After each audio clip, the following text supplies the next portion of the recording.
আজ থেকেই রাজ্যের পাশাপাশি মুর্শিদাবাদ জেলাতেও শুরু হলো জনগণনা। শনিবার জেলা প্রশাসনিক ভবনে জনগণনার সূচনা করলেন রাজ্যের অনগ্রসর শ্রেণী কল্যাণ বিভাগ, জনশিক্ষা প্রসার ও গ্রন্থাগার পরিষেবা বিভাগের মন্ত্রী গৌরীশঙ্কর ঘোষ। জেলা শাসক আর অর্জুন সহ প্রশাসনিক আধিকারিকদের উপস্থিতিতে আনুষ্ঠানিকভাবে মুর্শিদাবাদে শুরু হলো জনগণনার কাজ। এদিন মন্ত্রী নিজের সেলফ এনুমারেশন বা স্বশুমারি প্রক্রিয়ার মাধ্যমে জনগণনায় অংশ নিলেন। আমরা যে ডিএম অফিসে রয়েছি, এখানে আমরা আমারটা ফিল আপ করে নিলাম। ভালো লাগছে যে আমারটা হয়ে গেল। এখানে এসে যিনি যাবেন তার অনেকটা কাজ এগিয়ে থাকে। তো আজকে আমি যেটা করলাম, এখানে যদি কোনো ভুল থেকে থাকে তাহলে বাড়িতে যখন তারা যাবে তখন আমি সেটা আবার সংশোধন করে নিতে পারবো। এবারে প্রথম জনগণনা হচ্ছে সম্পূর্ণ ডিজিটাল পদ্ধতিতে।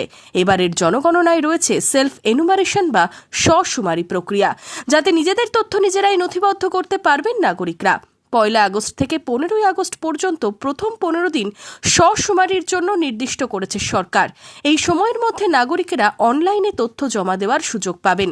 যারা আগামী 15 আগস্টের মধ্যে অনলাইনে ফর্ম ফিল আপের প্রক্রিয়াটি সম্পন্ন করতে পারবেন না, তাদের জন্য বিকল্প ব্যবস্থাও থাকছে। 16 আগস্ট থেকে 14 সেপ্টেম্বর পর্যন্ত বাড়ি বাড়ি গিয়ে তথ্য সংগ্রহ করবেন জনগণনা কর্মীরা। যারা ইতিমধ্যে অনলাইনে আবেদন করবেন তাদের কাছ থেকে 11 সংখ্যার আইডি নম্বরটি সংগ্রহ করে কর্মীরা তথ্যের সত্যতা যাচাই করে নেবেন। এদিন অনুষ্ঠানে অংশ নিয়ে রাজ্যের মন্ত্রী জনগণের কাছে সঠিক তথ্য দিয়ে জনগণনায় অংশ নেওয়ার আহ্বান জানান। কাজ আজকে শুরু হলো। আমরা আমাদের প্রকৃত তথ্য প্রত্যেকেই তুলে ধরব।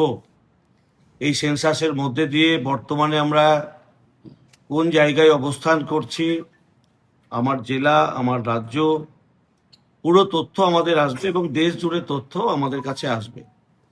সেক্ষেত্রে অনেকগুলো বিষয় যেগুলো আগামী দিনে আমাদের দেশের যারা শাসক তারা যেগুলো করতে চাইছেন, অনেক ক্ষেত্রে সেন্সাস হয়নি বলে আমরা বাধাপ্রাপ্ত হচ্ছি।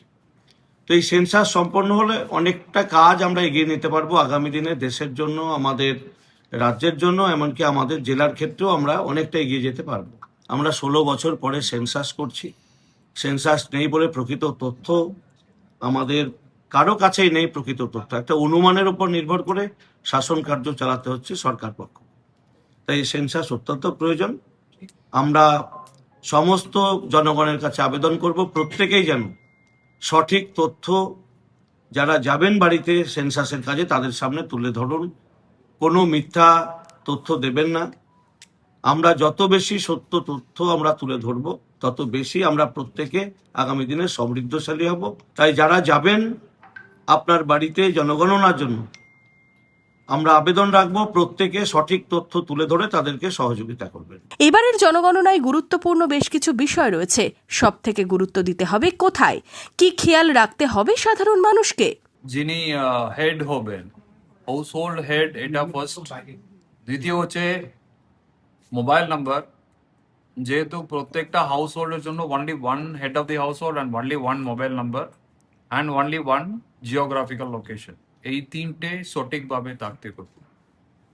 এই তিনটেতে কোনো ভুল হলে it can be rectified only at the enumerator level. যিনি বাড়ি বাড়ি গিয়ে এনুমারেট করবেন উনি মাত্র সঠিক করতে পারবেন, সেলফ হিসেবে সঠিক করতে পারবে না। এই তিনটে তথ্য যে হাউস হোল্ডের হেড হবে, তারপরে তার মোবাইল নাম্বার অ্যান্ড তার ম্যাপ লোকেশন, হাউস হোল্ডের মানচিত্রে তার হাউস হোল্ডের লোকেশন কোথায় হচ্ছে ওইটা সঠিকভাবে চিহ্নিত করে তারপরে অ্যাড করতে হবে। এই তিনটে জিনিস খুব এক্সট্রিম কশন দিয়ে এন্ট্রি করতে হবে। জনগণনায় নজরদারিতে জেলা প্রশাসনিক ভবনে তৈরি হয়েছে মনিটরিং রুম। সেখান থেকেই জনগণনার তদারকি করবেন প্রশাসনিক আধিকারিকরা। Bureau report, Madhyabanga news.